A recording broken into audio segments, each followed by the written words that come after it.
Hey, salut la famille crypto, j'espère que vous allez bien. Donc, petite vidéo de charte aujourd'hui, on va faire le tour de la... T'as donné, je manquais des mots, bon, on va laisser ça là. Donc, on va faire le tour de la charte de Wax Protocol, qui est aussi nommé plus souvent, je pense que d'autres choses, Wax Blockchain, qui est une espèce de nouvelle blockchain qui va être spécialement faite pour les NFT, puis pour les gaming NFT un peu plus particulièrement. Donc, 2022 s'annonce quand même une fucking bonne année pour eux autres. D'après ce que 2021 laissait présager du moins. Donc, on va aller voir la charte de ça le plus rapidement possible. Donc, je vais vous donner mon avis global, puis je vais sûrement faire des vidéos plus longues par la suite d'un futur très proche, et etc. Donc, that's it.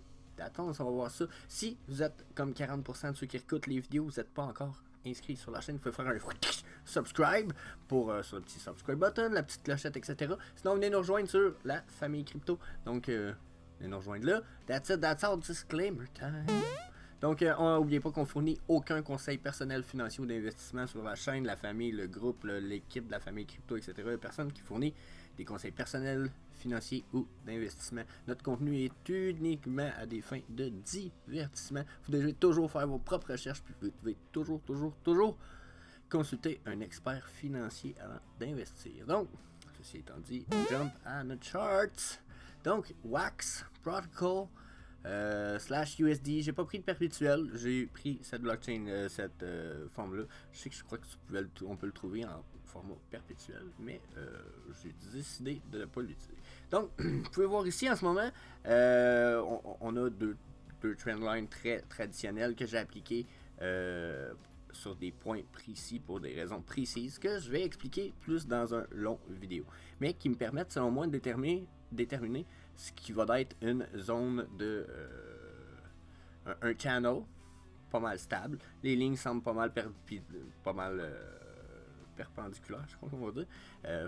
Ils se suivent de façon égale sans vouloir sembler se croiser de proche ou de loin. Puis, je les ai quand même mis sur des tops ou des bottoms de chandelle. Là, ici, il y en a qui vont dire ouais, celle-là n'a pas l'air d'être sur un top de chandelle. C'est parce qu'on est sur du daily. Okay? Quand on réduit dans nos chartes de temps, il y a des points importants à ces niveaux-là. Je les ai mis sur ces points-là. Puis, ça a donné que dans le bas, les points étaient déjà ici. Les points étaient déjà... je l'ai mis sur le dernier parce que ça a donné que ça touchait très bien les autres points. J'aurais pu venir mettre mon point ici, ça aurait très bien fait. Pour ce qui est de la trend line du bas, qui est comme ma ligne de support, j'ai très confiance en elle pour la simple et bonne raison que justement, même si je l'ai parti ici, j'ai touché deux points importants ici, même si le premier était ostiné. Le deuxième point ici aurait été ostiné, on va dire. J'aime dire ostiné parce que on a été un peu plus loin que le point. Même chose pour peut-être la petite chandelle ici. Puis, ici, on est à côté dessus. On a été à côté dessus. Donc, personnellement, je trouve que ça fait très fiable. Puis, ça fit aussi très bien avec les Fib Channels que j'ai appliqués. Qui sont des channels de Fibonacci. J'en ai appliqué deux selon... Il y aurait deux façons de les appliquer, comprenez-vous. Je peux prendre en 3 points, j'ai repris ces points-là ici, puis celui le troisième en hauteur, à la hauteur du plus haut. Personnellement, j'ai utilisé mon Fibonacci Channel, le préféré que j'entre les deux, c'est celui-là ici, justement parce que quand j'ai ouvert ma trendline du haut ici, je me suis dit, ok, je vais venir appliquer un Fibonacci Channel avec un 100% au niveau de mon top trendline que j'ai découvert pour voir ça me donnait quoi comme résultat. Puis j'ai vu beaucoup plus de corrélation et de résultats et de rebound dans les zones importantes avec cette charte là, avec ce channel là, qu'avec ce channel-ci. Donc c'est pas qu'il est plus ou moins fiable un ou l'autre, les deux sont très fiables. Quand vous allez regarder les Fibonacci Channel, pour ceux qui connaissent ça, vous allez faire oh wow. Même ceux qui connaissent pas ça et qui le regardent en ce moment, peut-être vous allez dire wow, regardez ici. Au niveau de cette zone-là, on a eu des combats. Ça a été aussitôt qu'on a essayé de traverser. Ici aussi. Ici. Tu sais, puis, regardez ici comment on se promène dans notre channel. Fait que, tu sais, un comme l'autre, ils sont excellents, si vous voulez mon avis. Sauf qu'il y en a un, bien entendu, les channels sont plus petits. Donc, on va voir peut-être un peu plus de micro-transactions sur les hauteurs de nos chandelles, et etc. Malgré tout, ça permet, comme je disais, de voir très bien où on s'en va sur le futur, puis ce qui se passe un petit peu, encore une fois, avec les niveaux de Fibonacci. Donc, si je me fie à mon niveau de Fibonacci, en ayant atteint le bas, c'est très possible très bientôt qu'on retourne dans ces niveaux ici, puis peut-être même dans les niveaux du 0,5 qui est notre Golden Pocket, qui est la zone en jaune. Donc des fois on va juste à côté dessous, des fois on va aller jouer dessus quand on se fait à nos chutes de Fibonacci. Mais encore là, avant d'aller trop vite, il faudrait y appliquer des trend-based retracement, puis des trendline, pas des trendlines, mais excusez un petit peu, mais des fib retracement, puis des trend-based retracement. Donc, j'en ai, mais j'en ai pas appliqué là, on n'en parlera pas tout de suite non plus, la simple et bonne raison que je veux parler d'autres choses avant qu'on s'en aille peut-être vers les fib retracement, puis les trend-based retracement, parce que pour moi, c'est plus quand on a établi tous nos autres critères, qu'on a fait le tour des autres critères qu'on vient établir, puis qu'on vient y remettre ces trend-based retracement là, parce qu'ils vont nous permettre d'établir des zones pas mal plus précises selon les derniers mouvements de nos chartes, selon les 2 ou 3 points qu'on va établir avec ces outils-là. Puis je préfère les mettre à la fin pour voir si ça confirme ce que je vois avec le reste. Ça va me permettre d'avoir un avis plus certain, puis de construire des scénarios plus fiables sur les possibilités en uptrend et en downtrend. Donc, de prime abord, je me suis mis aussi des informations quand même assez importantes. Là, si on regarde notre charte ici, là, avant d'aller sur le stock RSI, personnellement, j'ai rajouté un petit groupe ici que j'ai appelé mon Information Group. Puis dedans, j'y ai mis cette information-là, que si on regarde ici, je ne fais que des higher low.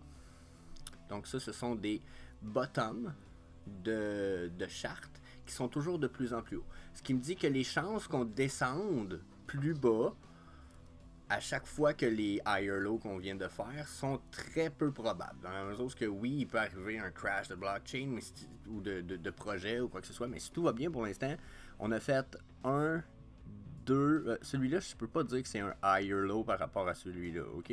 Fait un higher low, on arrive à 2, 3, 4 higher low, ok?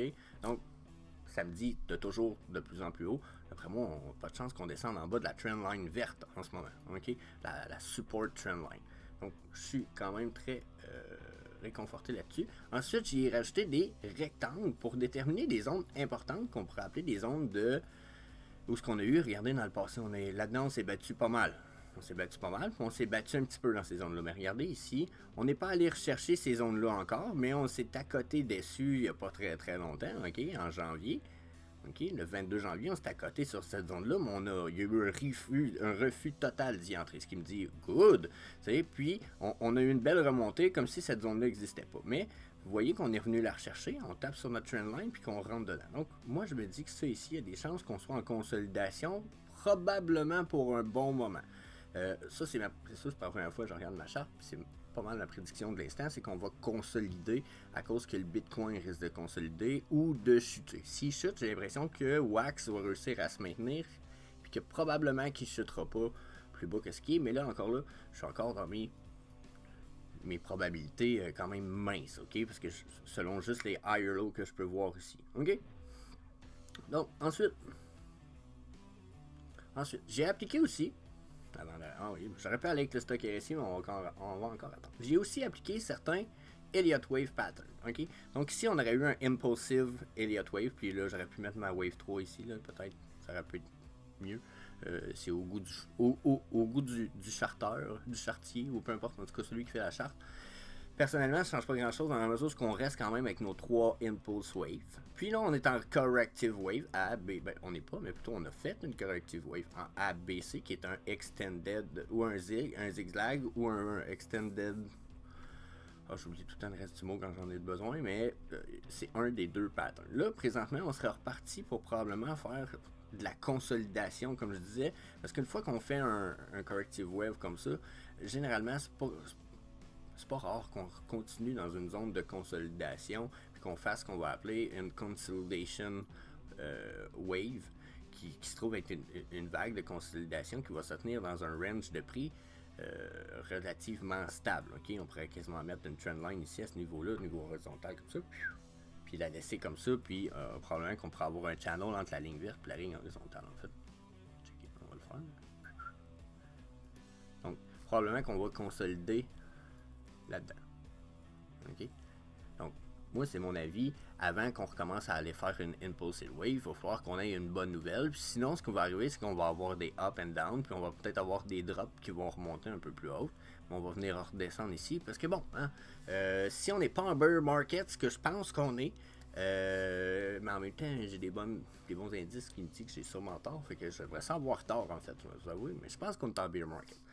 Mais si on n'est pas en bear market, puis que ça finit par repartir cette histoire-là, comprenez-vous, hein, là, tu sais que si ça repart, on va être bien parti.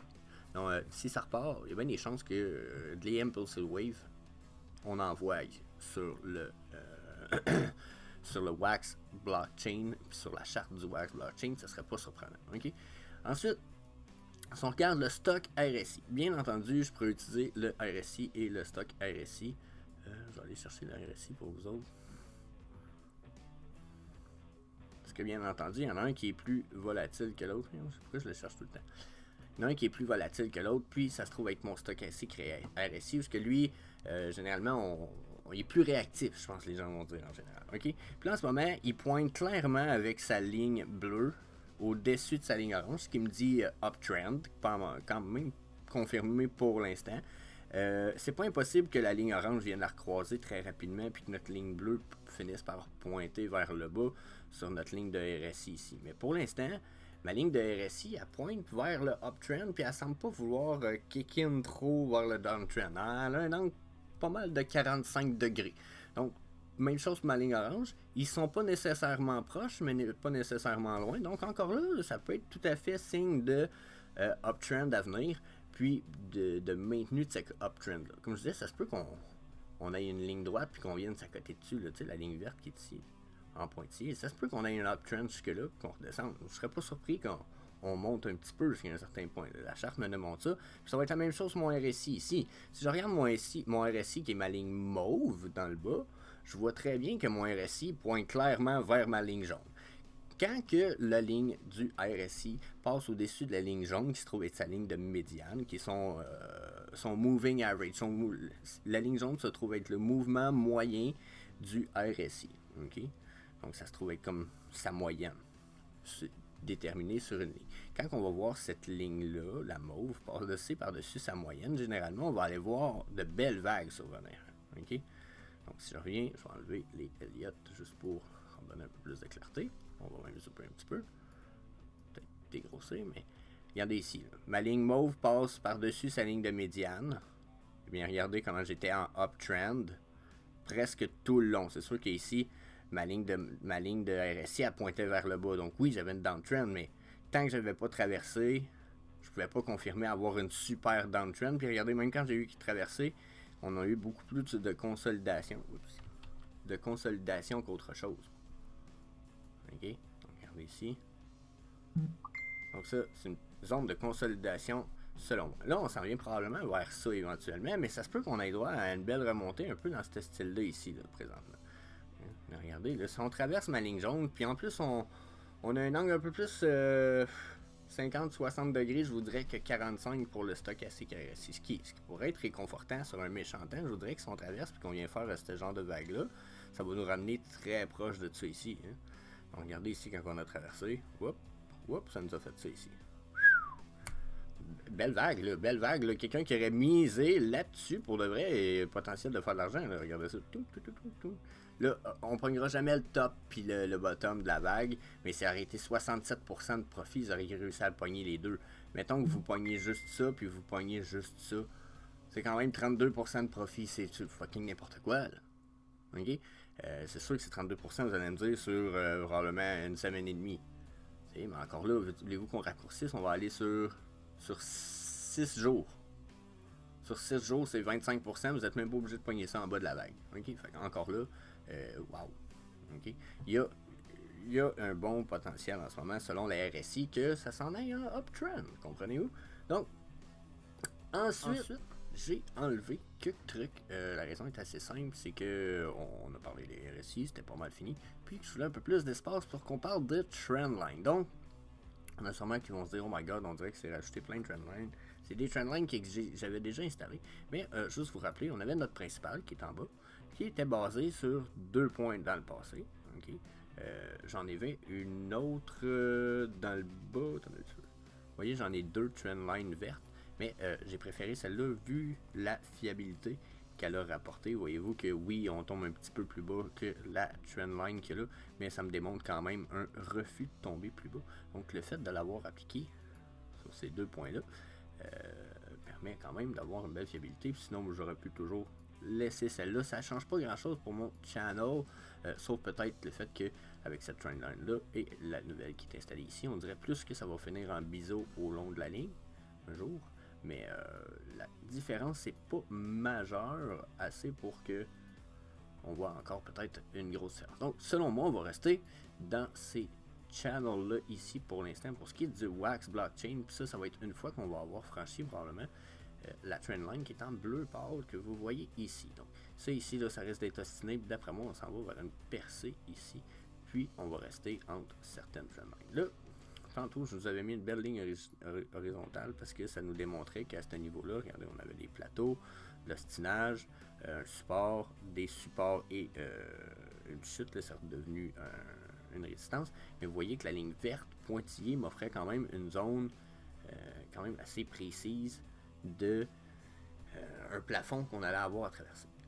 Quand j'ai installé certaines trendlines, celle que je suis en train de faire flasher en ce moment, quand je l'ai installée, bien entendu, regardez, j'ai été chercher un point ici, puis un point ici pour voir où ce que ça pouvait m'amener.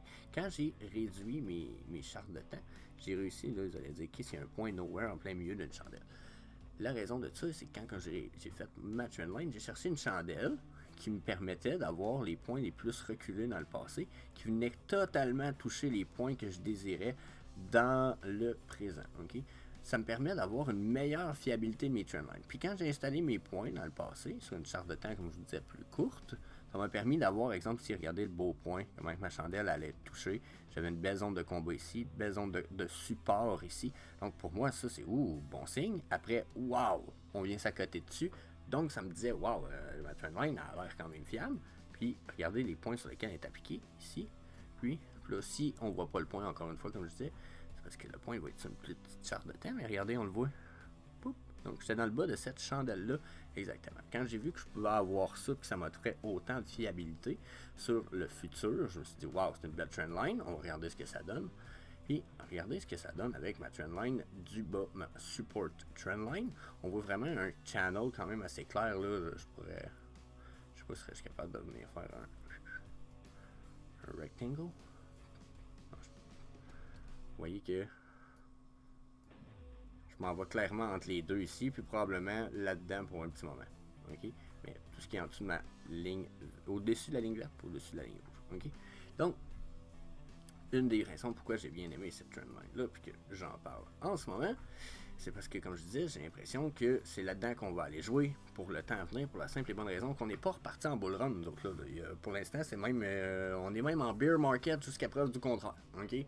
Il n'y a pas longtemps, j'aurais dit, on est encore en bull market jusqu'à preuve du contraire, mais depuis qu'on est tombé sous... on pourrait peut-être faire un petit switch Bitcoin pendant 2 secondes. Depuis qu'on est tombé sous les 45, puis je vous dirais même sous les 40 000, pour moi, on tend pas mal bear market confirm. Puis même avant, j'aurais pu pas mal le dire, même si j'avais beaucoup espoir du contraire. Mais là, si on retourne sur notre Wax Blockchain Protocol, clairement, malgré le fait qu'on est en bear market, il va y avoir sûrement une remontée ici. Pour moi, ça paraît quand même clair. Ensuite, qu'est-ce qui me permet de me fiabiliser sur ces trend lines-là qui sont en diagonale? Bien entendu, quand je les ai appliqués, j'ai été essayer de les appliquer sur des points les plus fiables possibles, selon la courte période de temps qu'on avait. Bien entendu, même s'ils sont extended, j'ai rien dans le passé ou dans le futur qui me permet vraiment de les fiabiliser. La plus fiable des deux me semble la bleu foncé. Ok, la gang, la raison est... Là, je vais retourner sur mon arbre. Donc, la ligne bleu foncé me paraît beaucoup plus fiable, la simple et bonne raison que je suis certain que si je recule dans mes time frames, okay, ici je vais trouver des points qui vont aller sur ma ligne bleue, j'en suis pas mal certain, puisque celle-ci est quand même appliquée sur un top qui vient en toucher un autre, puis qui vient carrément en toucher 2, 3 ici. Ça me paraît très fiable, donc pour moi c'est la plus fiable des deux, mais j'aime pas laisser trop place à mon hypothèse de base. Puis j'aime toujours en mettre une deuxième. Donc, deuxième trendline ici. Placé sur le même top parce que ça me semble être un top quand même fiable. Parce que chaque fois, je viens mettre le même coin. Oh, il n'est pas exactement le même. Oh, on va les replacer. Vous voyez, non, ils ne sont pas exactement sur le même. Ah, tiens. Bon, c'est oui. Voyez-vous, ça ne change pas grand-chose. Au contraire, j'améliore même celle-là. Mais, vous voyez la différence probablement entre les deux chandelles. Je veux changer ma chandelle où c'est calé. Non. Un peu. Pourquoi je la vois pas en ce moment? D'habitude, ils sont alighted. Ouais, ici. Donc, vous voyez, celle-là semble fiable aussi à cause qu'elle touche beaucoup de points, mais est moins fiable probablement sur la longueur de la charte. Donc, c'est le pourquoi j'aime toujours avoir deux choix. Ici, au moins, j'ai plusieurs touchés. J'ai pas juste deux tops, puis etc. Sur une trendline, ce qui est le plus fiable possible, c'est quand vous avez plusieurs touches sur cette trendline. C'est sûr, essayez de ne pas reculer jusqu'aux minutes, puis aux 5 minutes, pour aux demi-heures, puis aux demi-heures, pour trouver des points qui vont sur vos trendlines. Vous êtes capable de juste reculer sur le 4 heures, puis de vous trouver des points fiables qui viennent toucher votre trendline. Votre point, regardez, mon point il est là. Est-ce que j'ai d'autres qui viennent toucher? Regardez comment je suis proche ici. Là. Ça c'est proche, ça ici c'est proche, ça ici c'est proche, ça ici c'est très proche, ça ici ça y touche, ça se situe, ça ici c'est à la cote dessus ma ligne. T'sais, vous voyez comment, pour moi, ça c'est une ligne qui est fiable. Celle-là, elle a deux touches. Celle-là, on pourrait dire qu'il y en a une, peut-être deux, trois, juste ici, avant son point initial. Elle en a une autre, je vous dirais, durant sa descente. Puis si on retourne au moment actuel, on s'en rapproche. Ici, on touche clairement, on refuse. Moi, je me dis la trendline bleu foncé me semble quand même très, très, très fiable. OK? Donc, vous voyez qu'en ce moment, ce que ça dessine, en fait, c'est une espèce de triangulation. Là, bien entendu, celle-là, je l'avais placé ma triangulation pour que je touche mes deux bottoms avec mon triangle, puis pour toucher le plus de top possible sur la descente, ici, comme ça. Mais peut-être qu'il y en a qui voudraient, qui pourraient dire qu'on trouverait une triangulation. Moi, je pourrais la dessiner, celle-là. Je vais prendre le pinceau, même si je suis pas un amateur de pinceau, puis je suis pas bien bon. Il y en a qui pourraient dire qu'on a un triangle ici, là. Et un biseau ou un triangle, appelez-le un peu comme vous voulez. Mais si c'est vraiment un biseau descendant qu'on a en ce moment à cause des points comme passé ici, le triangle me semble pas mal comme ça, ou le biseau. Ce que ça me dit, c'est qu'on s'en vient. Là. On s'en vient rechercher quelque chose ici comme ça avant d'aller probablement redescendre dans ce coin-là. OK? Donc, je pense que ça va faire le tour pour les trendlines. Oups, je fais des barbeaux. Bon, ensuite, on va y aller avec nos Trend-Based Retracement puis notre Fibonacci Retracement. La gang, je pourrais en mettre pas mal plus long. Je pourrais mettre pas mal d'autres indicateurs, mais je garde ça pour notre groupe VIP, la famille crypto 2.0. Donc, pour ceux, à la fin du vidéo, mais quand je vais dire c'est fini, pour ceux qui sont dans la famille crypto 2.0, la vidéo ne sera pas finie. Donc, restez là. Vous avez une vidéo en privé, vous autres, vous allez avoir un autre chart qu'on va expliquer, qu'on va regarder ensemble, un autre ou deux autres indicateurs. Donc, pour ce qui est de la suite, on regarde nos Fibonacci Retracement. Là, déjà, attendez un petit peu que je retrouve le bon, celui-là, puis celui-là. OK, donc, c'est bien ça? Oui, c'est bien ça. Donc, regardez là en ce moment. OK, si j'utilise un Fibonacci Trend-Based Retracement, puis que je me fie à ce qui se passe en ce moment là avec mes trendlines, j'ai dessiné ici. OK, je suis retourné sur du daily pour ceux qui se demandaient. Donc, si je mets un Trend-Based Retracement, qui est un outil de Fibonacci qui marche en 3 points, OK? Les 3 points qui vont être sélectionnés, c'est le dernier all-time high, juste avant nos dernières vagues qui est ici, parce que je vais avoir besoin de 3 points. Donc, je vais aller chercher celui-là, qui est comme mon premier high avant la chute. Je vais aller chercher la chute en bas, son bottom, puis je vais venir placer le dernier point, qui est mon niveau 0, au dernier high avant la chute. Si j'aurais été ici, pour déterminer le niveau de chute probable, je me serais fié bien entendu à ma trendline en vert. On s'entend? Mais avant de me fier à ma trendline en vert, pas juste avant, mais pas avant, mais plutôt en plus de me servir de ma trendline en vert, je me serais fié sur mon Fibonacci Retracement en ce moment. Regardez, je peux même le replacer un petit peu là, pour aller peut-être qu'il est au top de sa mèche juste là. On va l'étirer pour que ça fonctionne, parce que sinon on va avoir un peu plus de misère. si je veux l'envoyer au top de sa mèche, pour ceux qui connaissent les Fibonacci Retracement, vous savez que la zone de 0. Entre 0.382 et 0.5, puis la zone 0.5, 0.65 sont des zones très importantes. La 0.5, 0.65 sont les Golden Pocket. Puis très souvent, de prendre un cash out juste en dessous des zones de 0.5 est une des meilleures stratégies que vous allez trouver pour les débutants. C'est très fréquent que quand il y a une montée ou une rechute, on va voir nos chartes toucher ce niveau de 0.5 que là en ce moment on voit peut-être un peu moins bien à cause de ma ligne verte, là, mais regardez si je bouge, là, vous allez voir le niveau c'est 0.5. Ok, on va le replacer. Donc samedi, belle zone de rebond fréquente dans un indicateur de Fibonacci. Puis présentement, en plus, ça donne exactement sur ma trendline du bas.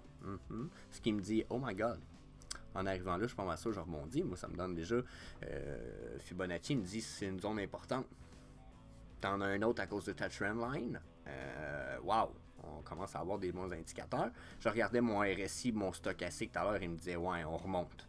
Donc, j'ai plein d'indications qui me disaient, ok, donc on continue avec nos trend base, on va pas en rester là nécessairement. Là maintenant j'ai celui-là, bon ok good, si je pense avoir remonté, je vais en utiliser un dans l'autre sens, un Fibonacci trend base en 3 points encore une fois, c'est mes préférés, on va utiliser 2 points après, mais mes préférés c'est les 3 points. Donc on part, cette fois on l'inverse parce qu'on veut savoir par où il pourrait monter une fois qu'il est descendu si bas. Donc on le place dans la dernière chute, dans le bas de la dernière chute, juste en haut. On vient le replacer au niveau de la chute qu'on vient d'accomplir, puis qu'on pense qu'il y a, comme on vient de déterminer, probablement le bas de la chute. Donc on se dit là, il va remonter. Il va remonter où? Et où mon niveau de 0.5, on disait? Ici. Donc ça, là, ici, là, ça reste une méchante belle zone où on a pas mal de chances de rentrer. Ce qui veut dire qu'en ce moment, exemple, quelqu'un qui dira, ah ouais, t'es en train de me dire, Jess, qu'on va remonter à 0.32 cents, puis qu'on est à 0.28. Pour moi, ça semble une évidence. OK? Je peux pas confirmer encore, puis je vous dirai pas nécessairement oh wow, oh my god, checker l'opportunité de fou débile mental. Mais en date de 1 à 2 journées, peut-être même 3, moi on va dire 4 ici, je pense qu'il y a le potentiel de faire 13%. Puis ça serait probablement un guess que je prendrais. Puis là je dis 13%, mais je pense que je l'ai mal installé. Mon bottom n'est pas tout à fait sur le prix actuel. Là. Mettons que vous prendriez le prix actuel, c'est presque 14%.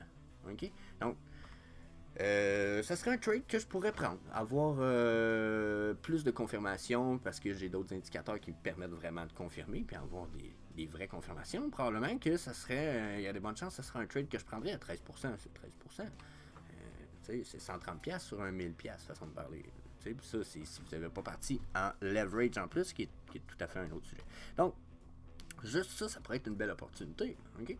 Encore là, est-ce que je vais me piquer juste là-dessus? Non. Là, je vais aller. Je vous montre-tu le all-time? Non, pas ça. Donc, ensuite, on va aller dans nos fib retracement. Parce que là, ce qui va être important, c'est encore une fois de déterminer, comme je vous disais, nous autres, on pense que la drop était pas mal là. Est-ce que ça fait du sens que la drop soit à ce niveau-là, 0.5, dans le bas de notre truc? On va aller voir si on n'a pas un autre indicateur en 2 points, un fib qui pourrait nous indiquer que cette chute-là a du sens. Là, attendez un petit peu, parce que je sais que je l'ai déjà installé. Ou je pense que je l'ai déjà installé. Je pensais que je l'avais déjà installé. OK. On va l'installer ensemble, that's it. Donc, si on installe, on veut savoir jusqu'où il peut dropper. OK. On va installer notre point en bas, puis notre point en haut. On va avoir un Fibonacci range en descendant. Regardez, si j'aurais parti en short à partir de ce niveau-là, puis j'aurais attendu la pocket zone, qui est ça ici, j'aurais assurément fait du profit. Combien? Attendez un petit peu, rapidement. 21% de profit. OK? Donc, encore une fois, quand on regarde le Fibonacci range, on se dit, oh, moi je pense que je suis rendu un top. Si vous mesurez pour la descente, souvent on va arriver dans des niveaux importants. Puis regardez là, comment que cette fois, on est allé toucher les niveaux 7,86. Puis on a rebondi dans le bas ici. Ça me dit carrément, OK, regarde, c'est confirmé. On a rebondi à ce niveau-là. OK? Donc, si on continue dans notre réflexion. Si on a rebondi à ce niveau-là en bas, qu'on est au plus bas, tantôt on disait, si je pourrais remonter, je vais remonter à peu près ici. 0, je vais mettre une horizontal line, comme ça on va s'en souvenir. 0,32 me semble une valeur sûre. OK? Si je viens voir mes fib retracement, J'ai-tu le bon? Non, attends un petit peu pour trouver le bon. Donc, celui-là, en 2 points, on le place en haut de la vague. OK? Puis on lui dit, descends jusqu'en bas. Si rendu en bas, les potentiels que tu remontes est où? La zone de 3,82, 0,55 est ici. Oh, regardez comment ma zone de 0,55 là, que je vous parlais. Là, ben, je pourrais venir faire hop, puis venir mettre l'autre. Un petit peu, je retrouve le bon quand même. Regardez comment ils sont proches, celui-là. Celui-là, mes zones de 0,55. Il y en a qui vont dire, ouais, Jesse, c'est la même chose. S'il affiche pas toujours la même chose. C'est pas toujours exact. Fait que c'est une des pourquoi j'aime bien avoir les deux. Ça me donne une belle zone entre les deux, finalement. OK? Donc, j'ai une belle pocket zone entre ces deux lignes-là. Peut-être juste un petit peu en dessous. Peut-être juste un peu en haut. Mais quand même. OK? Pour l'instant, mes Fibonacci Retracement me disent clairement, le gros, il y a du potentiel que ça parte ton affaire. Comprends-tu? Donc, ça, c'est pour ce qui est de mes Fibonacci avec le Wax Blockchain. C'est sûr que j'en ai installé des plus hot un peu, dans la mesure où que celui-là, ça va être du all-time high au all-time low, ce que veut dire d'ici à ici. Okay. Si je place lui en 2 points, de là à là, ils disent que le potentiel, si on se fait encore à la ligne de 0,55, c'est 64 cents. Donc, du prix actuel à là, on parle de 123% de profit. Probablement que vous allez dire, oui, mais Jesse, on peut dormir là-dessus longtemps en tabarnak. Oui, c'est vrai. Mais en théorie, pour l'instant, le potentiel semble quand même être celui-là. Okay? Je pourrais même peut-être le prendre en 3 points, puis aller voir ce qu'il va me dire. Si je pars du all-time low jusqu'au all-time high, puis je repars jusqu'au all-time low. Regardez comment ma zone de 0.5 est très proche. Fait que si c'est pas 124, ça va être 120% de profit. Donc, mes deux Fibonacci Retracement, il y en a un qui est un trend base, puis il y en a un qui est juste un Fibonacci Retracement, m'indique sensiblement des zones semblables. Sinon, ben, tu sais, encore une fois, regardez où ma zone de 0,236. Regardez comment ça fit avec ma trend line rouge qui est juste ici, là, que je vais transformer en blanche en ce moment. Regardez comment mes Fibonacci Retracement arrivent à ces niveaux-là. Fait que d'après moi, là, ça se peut bien qu'on vienne flasher la trend line rouge, qui est une espèce de résistance, qu'on vienne flasher au niveau Fibonacci 236, puis qu'on rechute dans le channel que j'ai ici entre ma ligne verte du bas et ma ligne blanche du haut. Donc, je vous dis, moi, blockchain, moi pour l'instant, Wax Blockchain, Colin, on remonte ça jusqu'à 0,38. Puis après on redescend, puis après on remonte, puis on redescend, puis on verra après ce qui se passe, à savoir si on crée une impulse wave à la Elliott style dans tout ça à un moment donné, un peu comme la verte ici. Ok, pas la orange, la orange. ABC. La verte, regardez, on a une impulse de l'Elliott là. S'il nous refait ça ici, éventuellement bientôt, on va faire 1, 2, 3. Là on va avoir la 3 qui va venir monter probablement ici ou ici. On va attendre pour la 4e vague. Moi, je vous le dis, 2022 prometteur déjà à cause qu'il y a beaucoup de projets sur Wax qui s'en viennent. Des projets de gaming, play to earn. Il y en a beaucoup qui savent, le metaverse, tout ce qui est play to earn, ça s'en vient. Oups, je vais les effacer pour les mettre. Ça s'en vient pour 2022 puis un peu partout. Donc, Wax Blockchain, je pense que ça va être un des meilleurs projets évalués. Puis probablement un des bons bêtes à faire. Donc, that's it. That's all. Comme je vous disais, je vous laisse là-dessus, la famille crypto, mais pour ceux qui sont famille crypto 2.0 avec l'abonnement à tous les mois, restez là, on va aller voir un dernier indicateur. So,